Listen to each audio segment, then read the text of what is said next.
This is Misson Carr, and hopefully this is going to be the first of a number of moth trapping sessions that I do here during the course of the spring and summer. I'm just waiting for it to darken before getting set up, but the only thing that I'm concerned about, there's a hell of a rain shower which is sort of northwest from here. It may just miss us.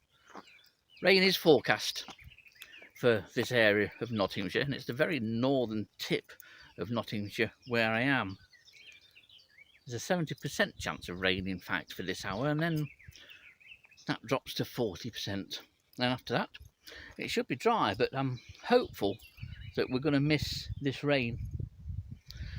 It should be a decent session, hopefully, although moth numbers are increasing now. It's usually small numbers of moths, but I have no idea really what to expect from tonight's session.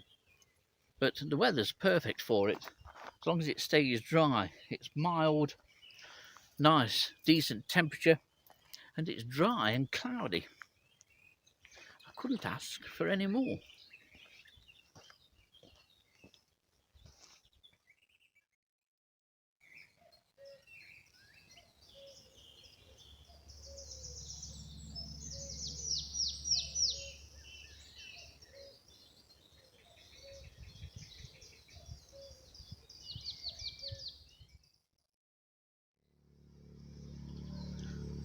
Well, we're all fired up. I've been here just waiting for it to get a little bit darker before firing up the light. And now, of course, we've got a few spots of rain. But this is the setting. I've come into the car park area. I was initially going to trap just inside the gates, but someone's come in to do a survey of woodcock here, and they'll be here for a couple of hours. So I've reversed back in to the little car parks, and we'll see what comes in. But I know one thing that's certainly going to come in, and probably coming in increasing numbers, and that's an assortment of midges and mosquitoes. It's going to be snided out with them here.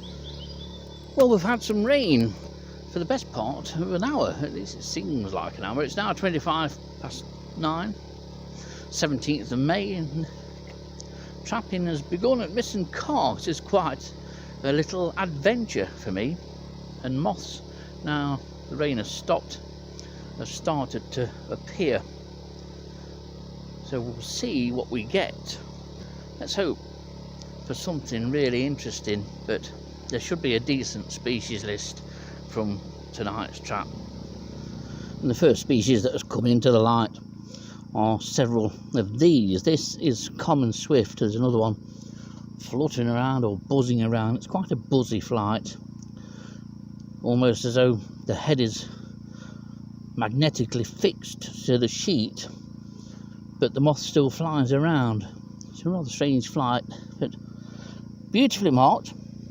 Always about the first species in to any trapping session during May and June, just as dusk is falling. So that's common swift. There may well be a few more of them, but these tend to fly quite early, and then after half an hour or so they stop coming in. There's about half an hour or so of the session gone. We're approaching 10 o'clock, and to be honest, not a great deal has come in as yet, but it is still not completely dark anyway. But what has come in has been about 3 green carpets, now a single brimstone, and now 4 common swifts. But like when I've been trapping at Loud Wood recently, there's very little actually flying about. I've been netting moths, the few moths that have been flying around, and they've all turned out to be the green carpets and the single brimstone. But it's quite interesting that there's no micros yet, and the fact, or the lack of micro moths, has been noted from other parts of the UK. I've seen on Facebook a lot of people reporting that there's virtually no micros flying at the moment, but that will all change, as will the lack of moths here so far. They'll start and come in, but this isn't going to be a night where I'm going to be so busy that I can't keep up with proceedings. it should be one of those leisurely type of trapping sessions. I don't think I'll be saying that when I come here in June and July. And just to show you that there are some moths, here's a absolutely pristine green carpet.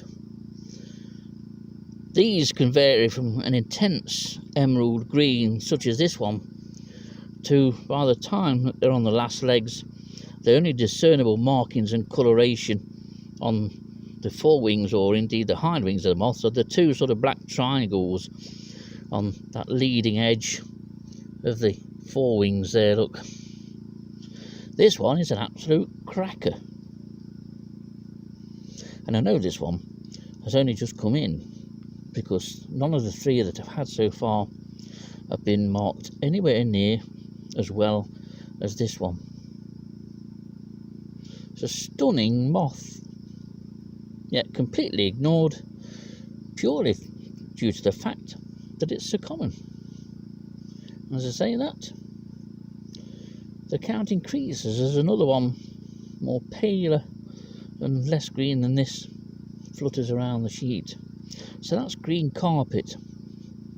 It's a real beautiful moth, that. Well, I'm very pleased with the generator, the new generator. Now, I've put it onto low power mode, so it's even quieter and still obviously powers the light very easily. But it's going to be interesting trapping here.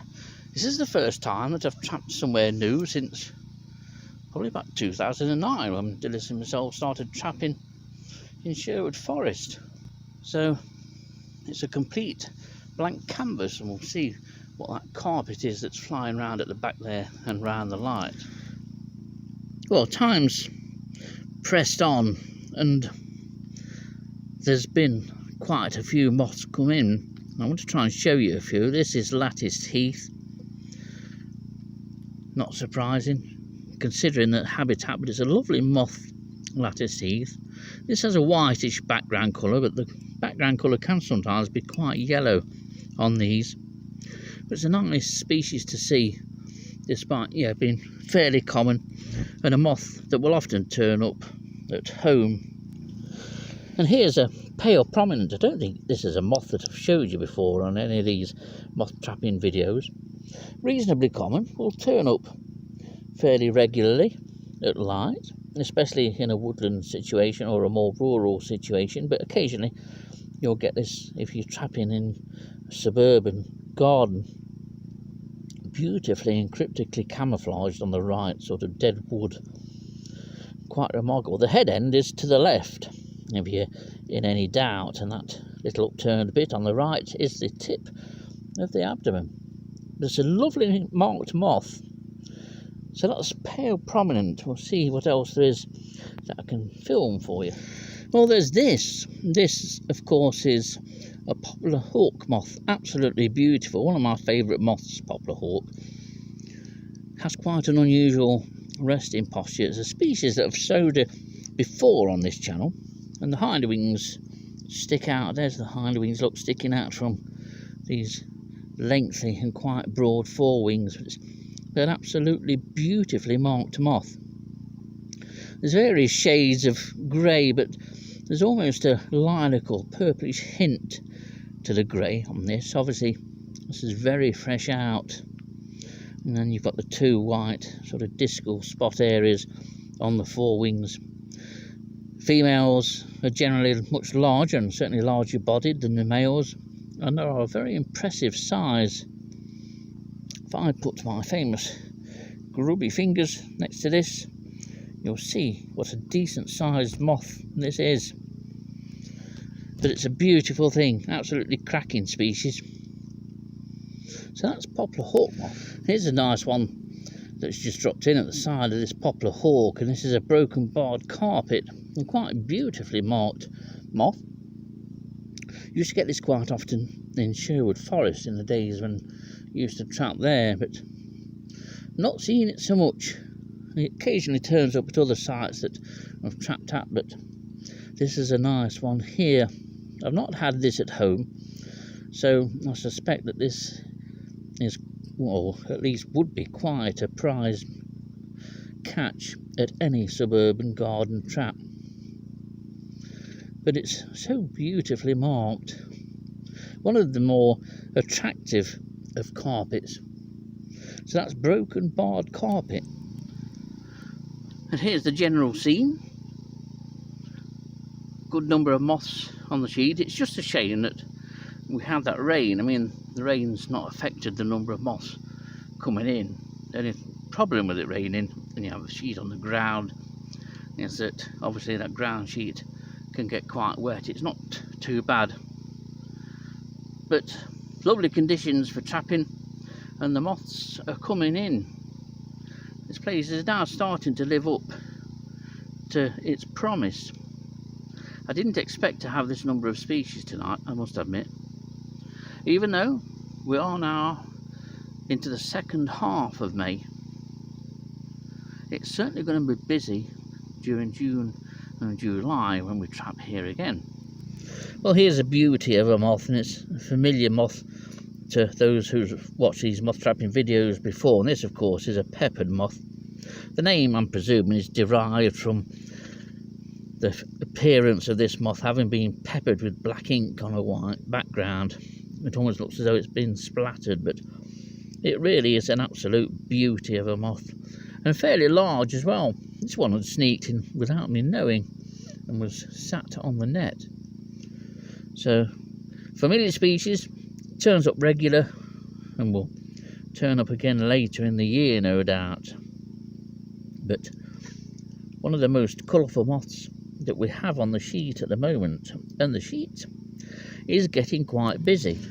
Well, there's one or two of these in. This is clouded silver species, which has 2 broods. It's a beautiful moth. It's almost a silvery white ground colour, and those different light shades of grey to almost black on the forewings there, and the 2 central dots, one on each forewing. Common enough moth, say, occurs in 2 broods. One to look out for, it will occur in suburban and urban gardens. So it's a lovely thing. So that's clouded silver. That's another one that we've got in. Now here's a nice moth, and this is one I don't think I've showed you. This is a pebble prominent, one of 2 now that we're having at the light. And this is obviously a male. Seems quite small as well. The females can be quite a bit larger than this, but a lovely marked moth.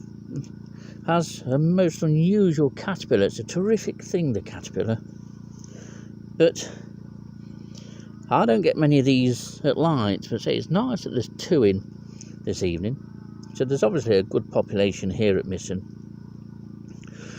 Common enough throughout Nottinghamshire and probably most of the UK. It is a moth. It's one actually that I've not had at home. I've always been expecting one of these to drop in, and for some reason one hasn't at home. Otherwise, it'll turn up in most habitats, and I'm sure that many of you will have had this to your MV light or your actinic light at home. So that's pebble prominent.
Well, among the many moths and parasitic wasps that are now grazing the sheet is this cockscomb prominent, one of several that are knocking around various parts of the sheet.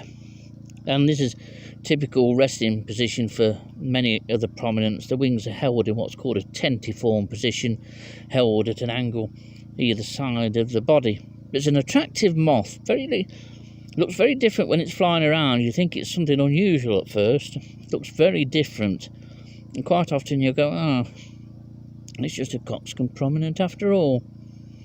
But a nicely marked moth in various shades of brown, and always rests in this kind of position.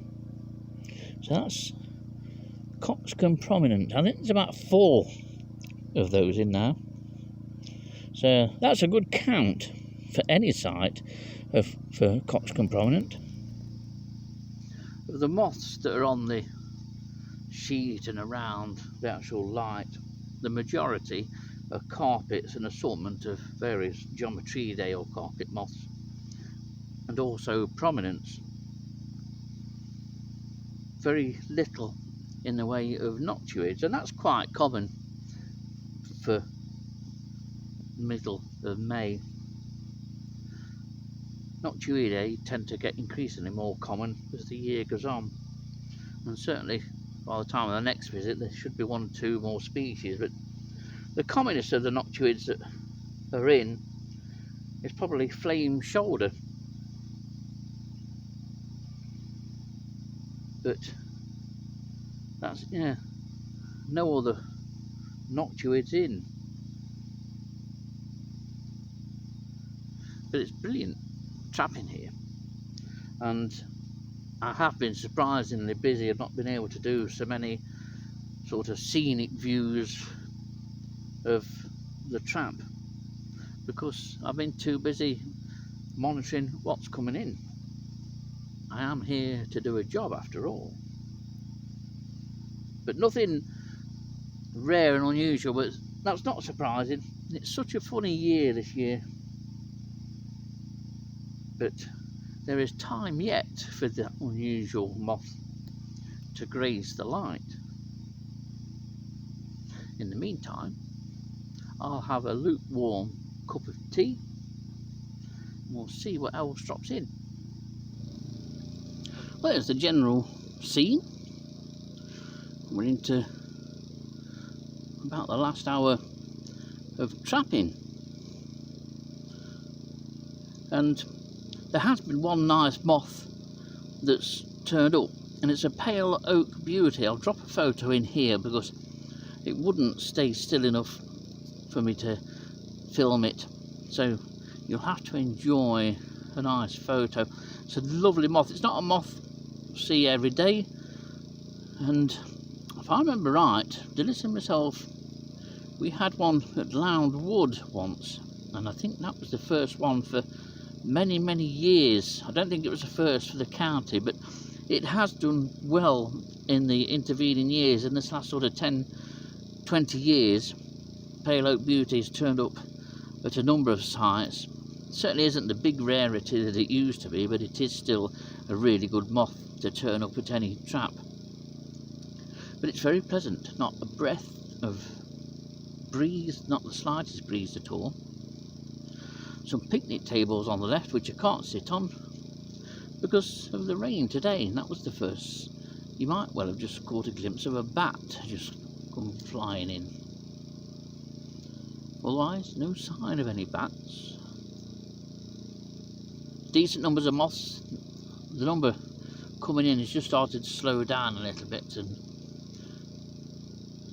it'd be nice if something else just comes in, but this has been a much more productive visit than I thought, and I thought at one time early on that it would be rained off, but thankfully not. And this has provided a great taste of what is to come from this site. Now here's a moth that I just had to show you. This is the only one that's come in, and this is a scorched wing. This is one of those moths that does your eyes in because it gives you the effect of vibrating its wings, that patterning, those sort of lines.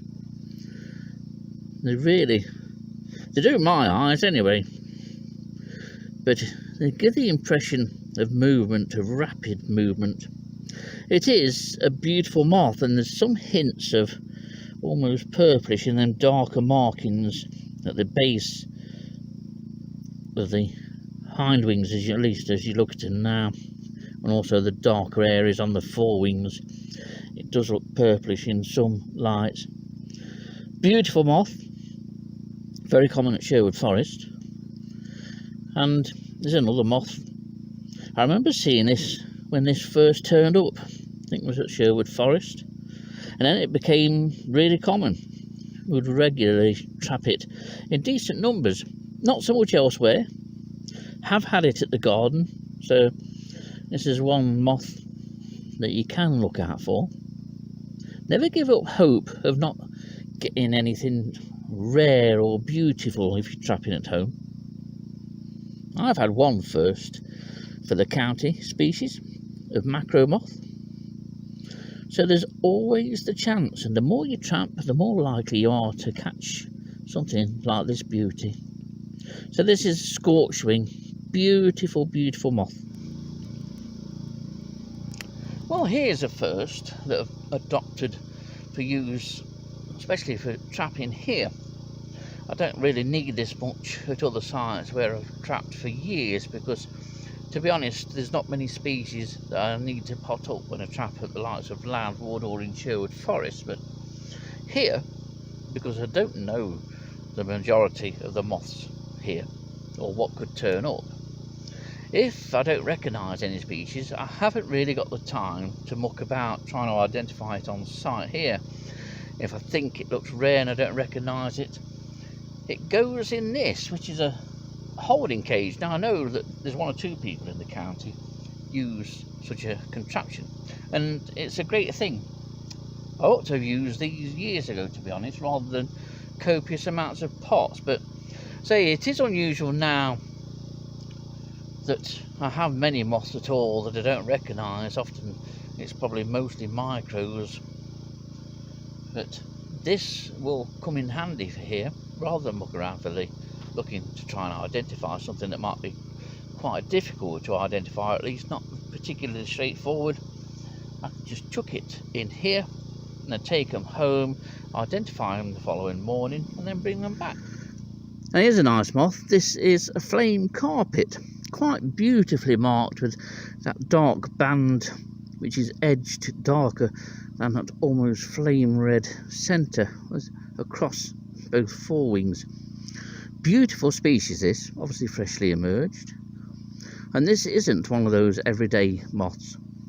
I maybe trap this once a year, but I always like to trap these.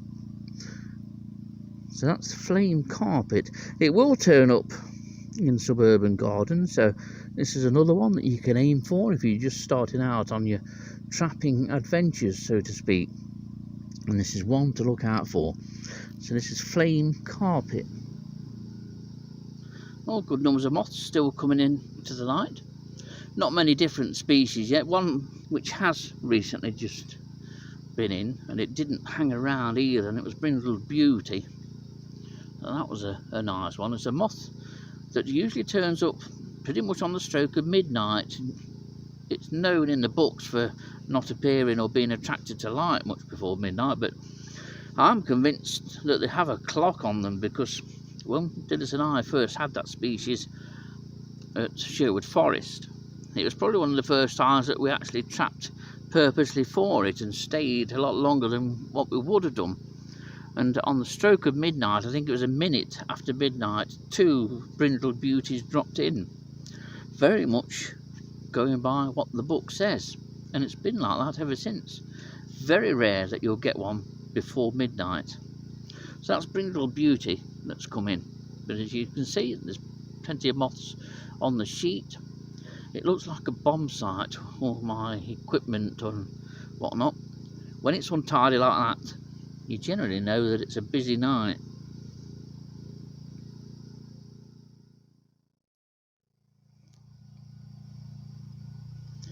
Well, it's just gone 1 o'clock in the morning. I'm just starting to pack away now. It's been a great session.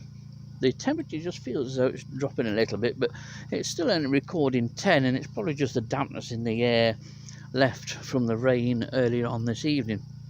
But what a great sight this is. It's been busy enough this session. The next time I trap here, I expect it to be even more busier with more species and more moths. But we've had a good range of moths. I think by the time everything is identified, a few bits that I'm taking back with me home just to make sure that I've got the identification, or the initial identification, right, I think the species list will be certainly just over 40, I would imagine. And it's been some nice moths, nothing particularly exciting or rare, but this has been a useful exercise anyway, in terms of me getting out to somewhere different, somewhere new. And I can't wait to get back. And we'll probably be sometime in June. We'll get a couple of trapping sessions in June, and a couple probably in July, maybe even one in very early August. So we'll be back here again before you know it. Now it's time to pack up.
But you thought I forgot you, didn't you?